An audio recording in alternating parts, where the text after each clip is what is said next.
TVU Noticias Matinal.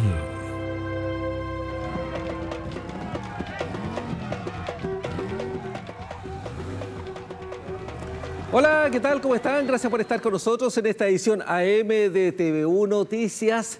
Gracias por partir estos 30 minutos de informaciones con nosotros. Después conectamos directamente con el modo verano AM. Siempre estamos escuchando buena música.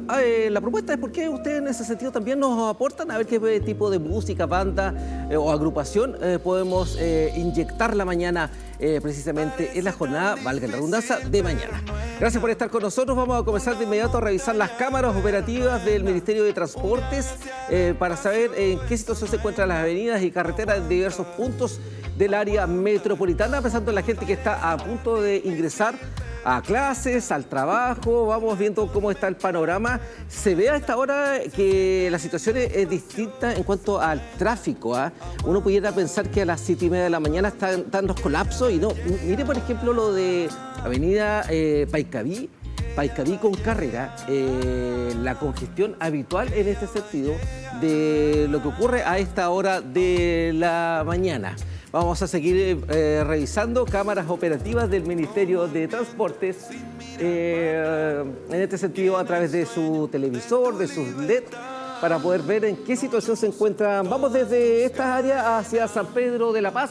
¿Qué les parece? Para seguir viendo lo que está ocurriendo a esta hora. Importante es saber, en definitiva, ver lo que está ocurriendo.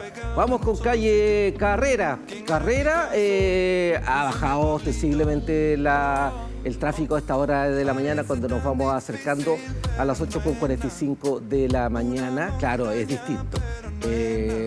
Lo veía la otra vez en un artículo, me parece que los colegas del diario Concepción, que en torno al paso bajo a nivel se ha visto una congestión en una baja cercana al 30%. Buenas noticias en este sentido. ¿Qué cámara estamos viendo ahí? A ver qué se logra. Concepción.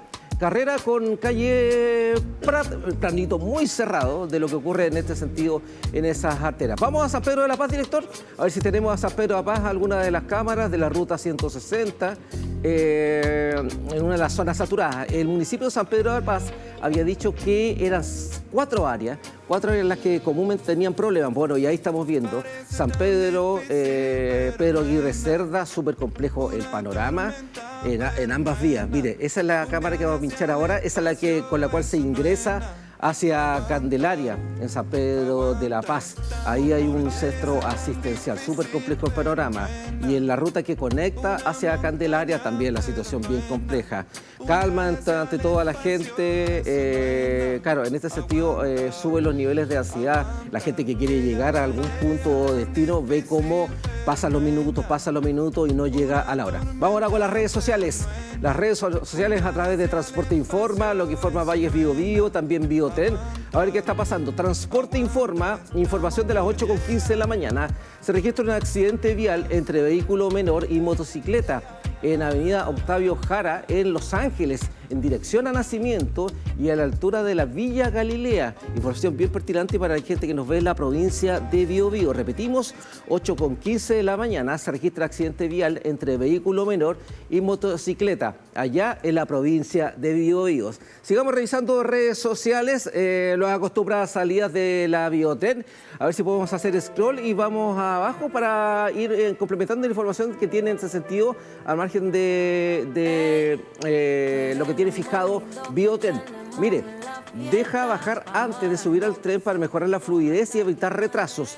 Estos pequeños detalles hacen la diferencia. Hagamos cada trayecto agradable para todos. Y ahí está la imagen referencial. Es bien importante también la conciencia pública. No sacamos nada con tener grandes proyectos, grandes avenidas, mejor infraestructura de todo tipo, si no somos conscientes de que el otro o la otra persona también necesita acercarse a su punto de destino a través de una conducción o de un trayecto amable.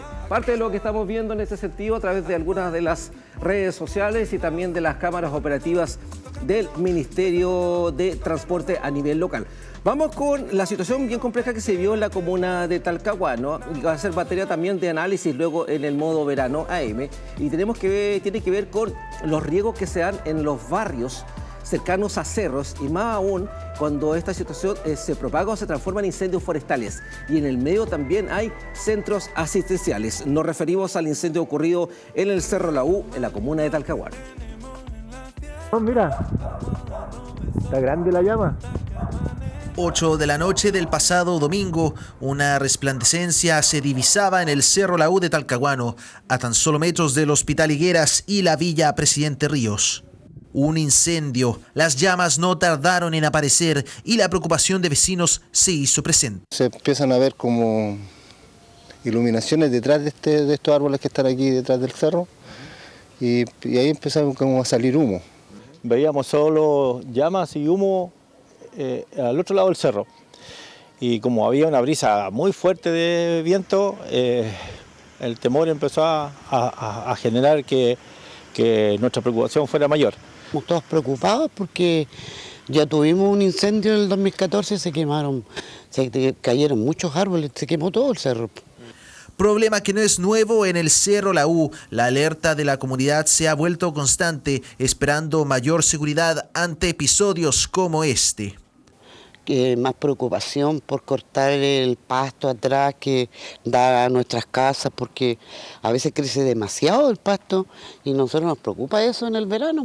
Este año hubo un grupo de gente que trabajó, que tú puedes ver ahí abajo, se ve el pasto más corto, pero como te digo, ahora no se tiene a quién recurrir porque no sabemos qué pasa con si Huachipato sigue siendo el dueño. Hoy día el trabajo es de seguir trabajando en seguridad y sobre todo haciendo un llamado a que cada uno asuma su responsabilidad. Nosotros desde el control, el combate y además de la gestión del riesgo y desastre, y quienes tienen dominios, quienes son propietarios de estos terrenos, que también nos ayuden a tomar medidas que den mayor seguridad. Peritajes que continúan realizándose. Los vecinos de Las Higueras esperan mayor seguridad y solución. Vamos ahora a pasar a presentar primero a la doctora Lilia Lamperte, directora del Departamento de Bioquímica, Clínica e Inmunología de la Facultad de Farmacia de acá de la Universidad de Concepción, a quien desde ya le agradecemos estar con nosotros conversando en esta edición AM. ¿Qué tal? ¿Cómo está? Muy bien, muchas gracias. Lo han tratado una serie de portales desde ayer a hoy, en particular a 5 años de lo que fue la pandemia, donde jugó un rol bastante importante el trabajo de los académicos, de la Universidad de Concepción y de un laboratorio que usted dirige también en este sentido. ¿Qué recuerda de esos momentos cuando ocurre esta pandemia y se necesitan de capacidades profesionales? A un hecho que muchos, en realidad casi nadie, lo había y lo tenía ni siquiera registrado ni internalizado. Sí, tal como dice Julián, la pandemia nos pilló a todos como desprovistos, ¿cierto? De a lo mejor estar preparados para una situación de salud de tal envergadura. Sin embargo, yo creo que dentro de la institución de la Universidad de Concepción, probablemente nosotros trabajamos en el rigor de la ciencia y quizás eso nos ayudó a entender que era una situación de emergencia, de urgencia, y que lo que había que hacer era ponernos al servicio de quien más nos necesitaba. Y eso era el área de la salud y en el particular del laboratorio nuestro, apoyar en el diagnóstico. El laboratorio de ustedes en ese sentido fue bastante primordial, fue clave en este sentido en los testeos. Cuando fueron recibiendo los primeros testeos, ¿qué se fueron encontrando y cómo fue el plan de desarrollo y de trabajo? Sí. Mira, la verdad que yo creo que no había ningún laboratorio en la universidad que estuviera preparado para llevar a cabo un testeo y sumarse a la red asistencial. Y nosotros recogimos el llamado del Servicio de Salud Talcahuano y el Servicio de Salud Concepción en el sentido de que ellos empezaron a sentir la presión y la emergencia que no daban abasto en la capacidad diagnóstica. Y ningún laboratorio por sí solo lo iba a dar y que necesitaban ese apoyo.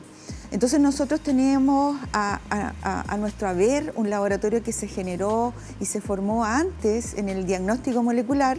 Teníamos un fondo de inversión regional que nos había apoyado para tener este laboratorio y nosotros sentimos que ese laboratorio estaba esperando este momento.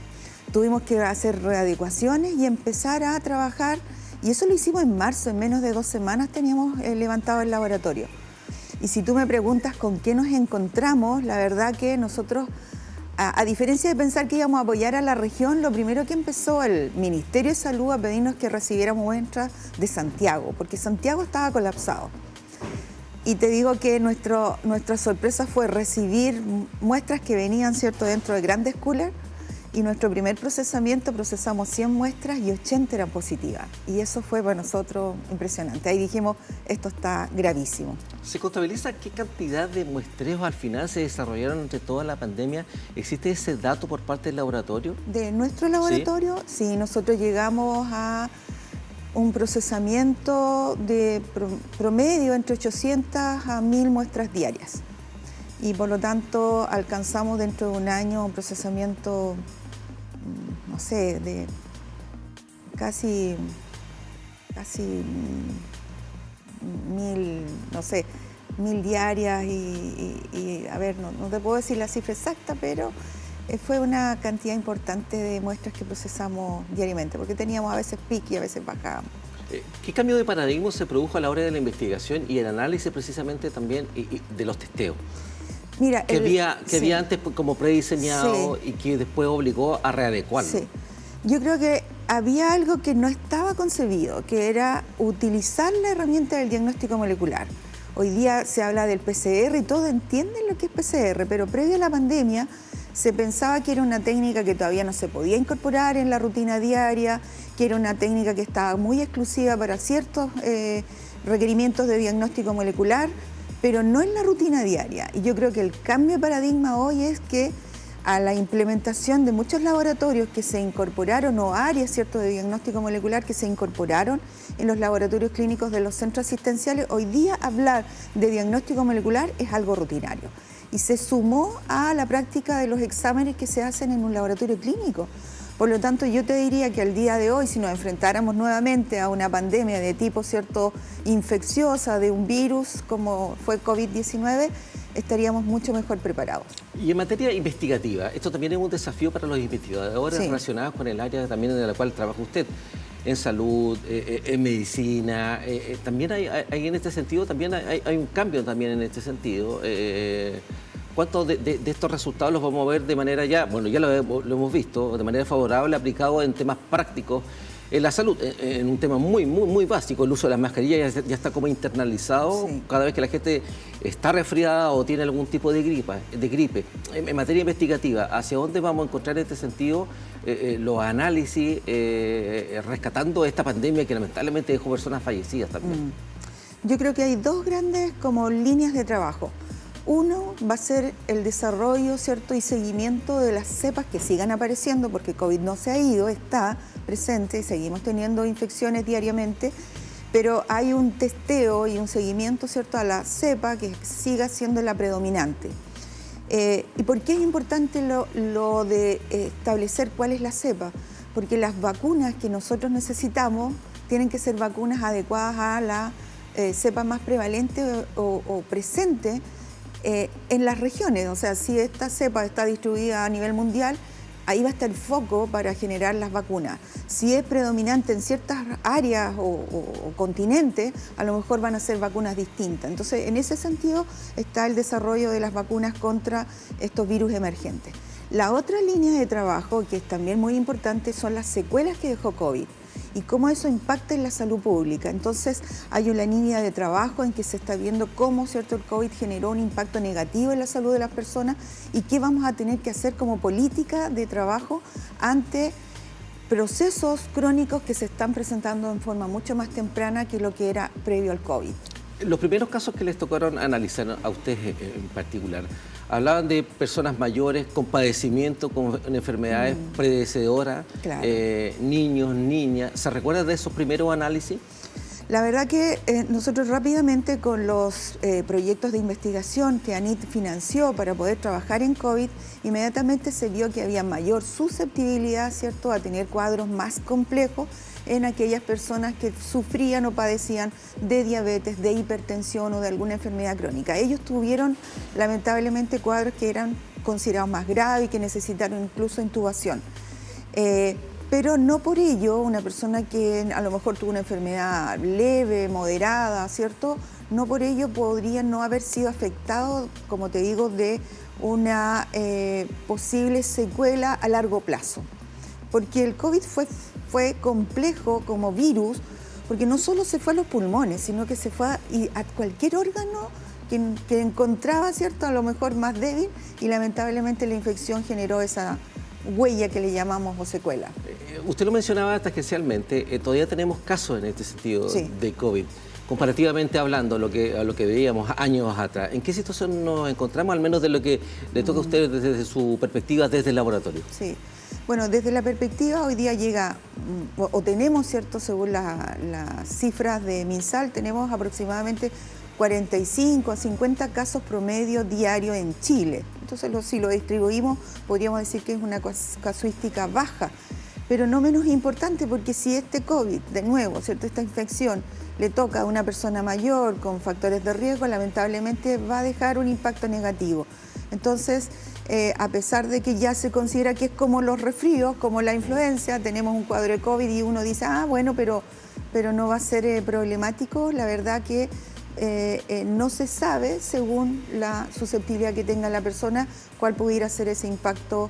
O sea, se sabe que va a ser más complejo una persona que tenga una enfermedad crónica. Por eso, insistir, lo que dices tú, si estamos resfriados, no perdamos la costumbre de usar la mascarilla, no perdamos la costumbre de tener el cuidado, sobre todo con estas personas que son más susceptibles, adultos mayores y niños, porque sumado a la influenza vamos a tener un cuadro más complejo. Sí. Doctora Liliana Amperti, directora del Departamento de Bioquímica acá de Farmacia de la Universidad de Concepción, gracias por darse unos minutos y conversarnos detalles de lo que fue esta pandemia, del trabajo que desarrollaron los académicos y académicas de la Universidad de Concepción y sobre todo los investigadores y trabajadores en el área también de laboratorio. Muy amable, gracias por estar con nosotros. Sí, gracias, y quiero agradecer en realidad a la institución que en tiempos de COVID todos se sumaron, facultades, personal, y todos apoyaron al laboratorio, y yo creo que siempre va a haber una gratitud hacia toda la comunidad universitaria. No, repito las gracias. Que tengan buen día. Gracias. Vamos a una pausa, ¿qué les parece? En esta edición AM de TVU Noticias. Luego volvemos. Gracias, doctora.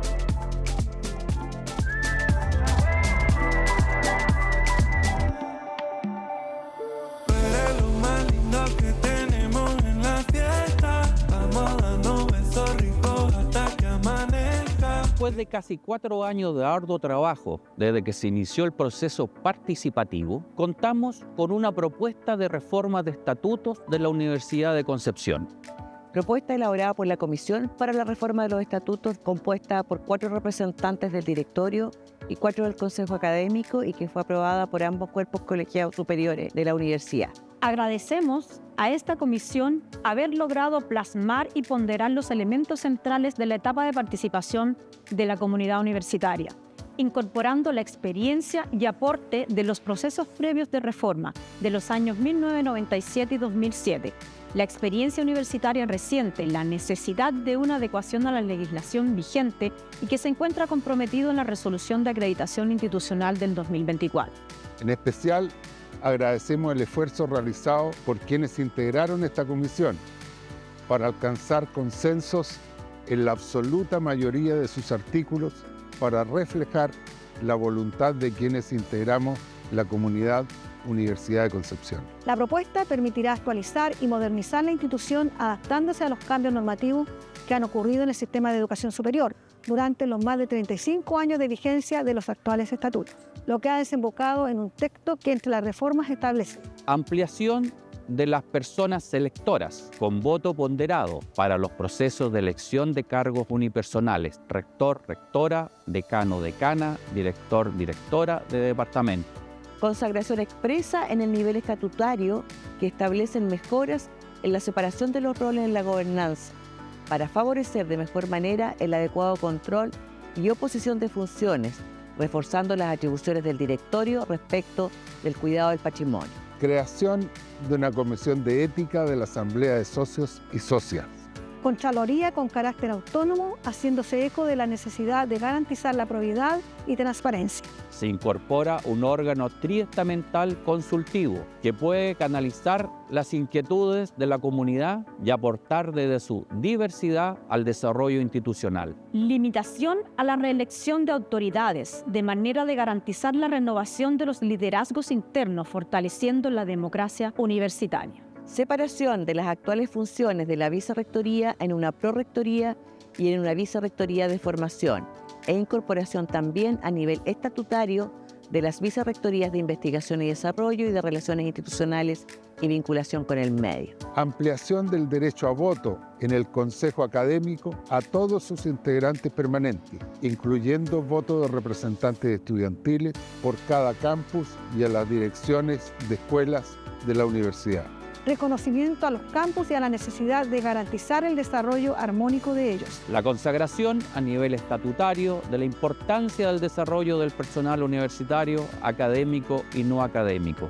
Por todo esto y más, invitamos a socias y socios de la Corporación Universidad de Concepción a participar para redefinir el futuro de nuestra institución el próximo 20 y 21 de marzo. Al votar como socias y socios de la corporación. Revisa en detalle esta propuesta en el sitio web estatutos.udec.cl. Y gracias a nuestro esfuerzo y compromiso, démosle a las nuevas generaciones UDEC un marco normativo que les permita seguir creciendo, aportando al país y enfrentando los desafíos de una universidad pública en pleno siglo XXI para así afirmar nuestra universidad, nuestros estatutos.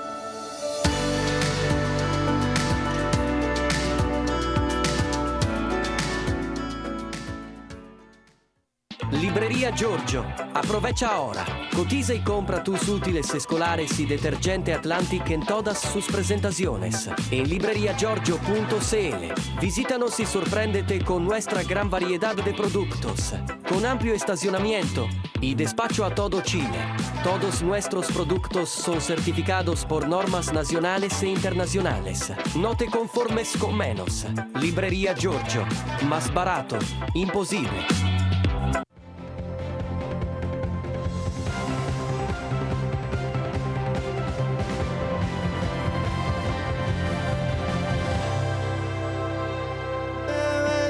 Estamos escuchando música venezolana. Más adelante le vamos a estar detallando de quién se trata. Son las 8:52 de la mañana. Vamos al trabajo bien importante que se está realizando en torno a las ferias libres y la participación de las mujeres.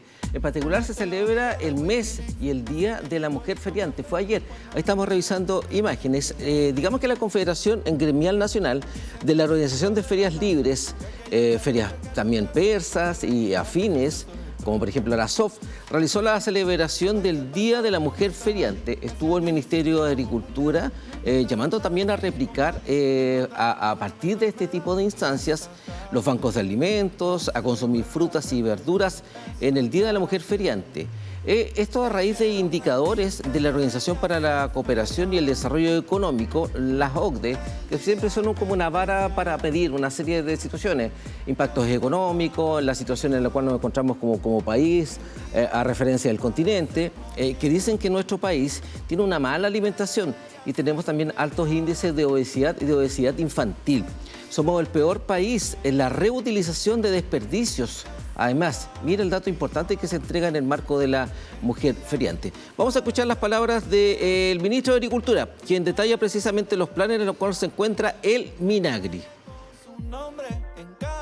Chile estamos bastante bien en los estándares ambientales por la transición a la electromovilidad, también por la energía renovable en tanto paneles solares como eólica, etc. Sin embargo, en la OCDE tenemos dos malos indicadores. Uno, nuestra mala alimentación, acceso a comida sana, y eso es más frutas, verduras, legumbres, que es lo que se requiere hacer. Y segundo, somos el peor país de la OCDE en reutilización de lo que se llama desperdicio, porque así le llaman, pero somos los peores.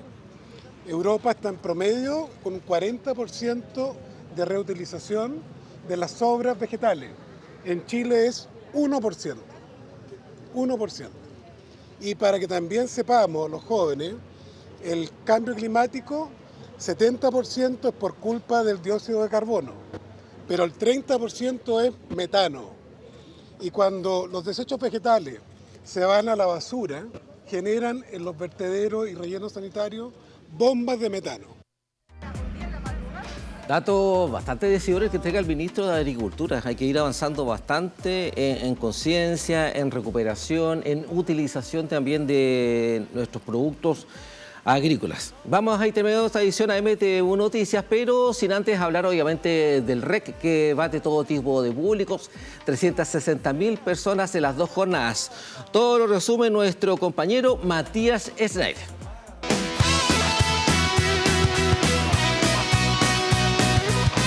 Días repletos de música y cultura. A 10 años desde su primera realización, el Festival REC revolucionó todo el sur de Chile. Todo lo que ha ofrecido Concepción como una musical para nosotros, particularmente la generación de nosotros, era una ciudad bastante viva en los 80 con respecto a la música. Y eso es de la comunidad, y el REC representa bastante ese quehacer social con respecto a la música, así que hay que celebrarlo y ojalá que continúe por mucho tiempo más, ojalá que lleguemos a los 20 años con REC, sería espectacular, porque además funciona para el concierto internacional, para el músico internacional y para los músicos nacionales también.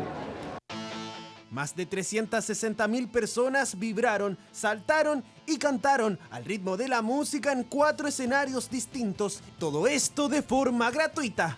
Y queda en evidencia la cultura de festival que tiene la región del Biobío. Hay un comportamiento ejemplar, extraordinario.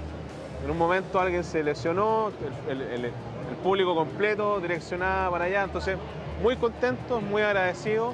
Y esto claramente nos obliga a pensar en un REC en el largo plazo, ponerse los pantalones largos, generar infraestructura adecuada y equipamiento para que pensemos en este lugar de manera permanente para el REC en los próximos años.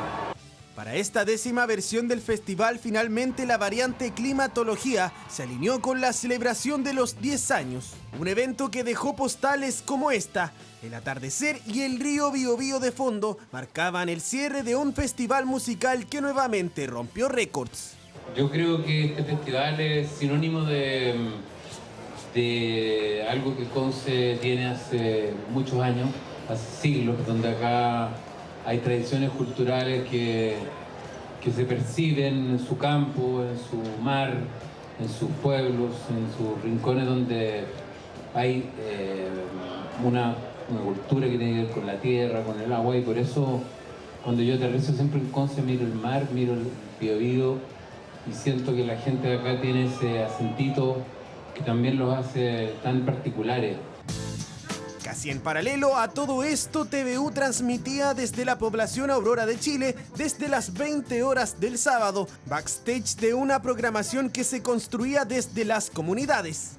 La mejor experiencia de todas, tengo la experiencia literalmente al lado y puedo andar disfrutando del escenario y estar con su familia. Un evento que también marcó la tendencia en redes sociales, en especial esta dedicatoria del vocalista de Los Tres, Álvaro Enríquez. La siguiente canción se la dedico a la querida llamada Julieta Venegas.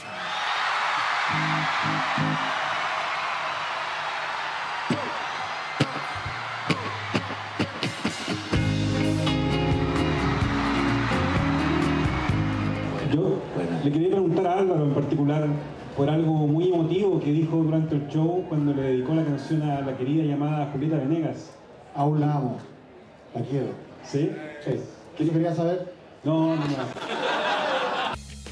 Otro evento histórico para la región del Biobío que marca un camino que aún tiene cierta incertidumbre hacia su futuro.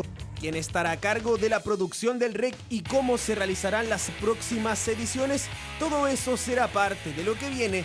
Lo cierto es que esta 10ª edición ya es historia, marca un nuevo hito cultural y musical para la región del Biobío.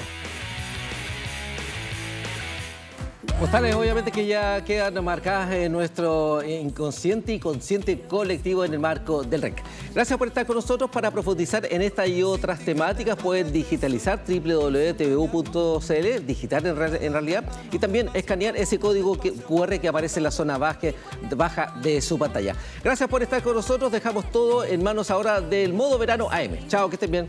Yo creo que aquí me quedé.